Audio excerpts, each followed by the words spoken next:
నమస్కారం ఘంటారావానికి స్వాగతం. ముందుగా ప్రధానాంశాలు. దుబాయ్ ఎయిర్ షోలో ప్రమాదం, తేజస్ యుద్ధ విమానం కూలి పైలట్ దుర్మరణం.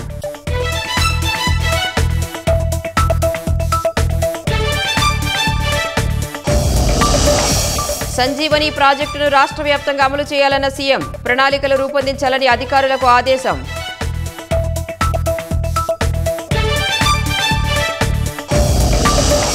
జీడీసీసీ బ్యాంకు నల్లపాడు శాఖలో అవినీతిపై విచారణ పూర్తి, 22.25 కోట్ల అక్రమాలకు పాల్పడినట్లు నివేదిక.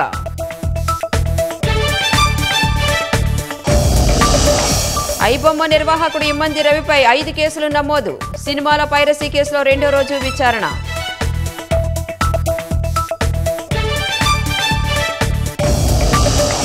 ముఖ్యమంత్రిగా 5 ఏళ్లు సిద్ధరామయ్యే ఉంటారు, పార్టీలోని అందరూ సహకరిస్తారన్న డీకే శివకుమార్.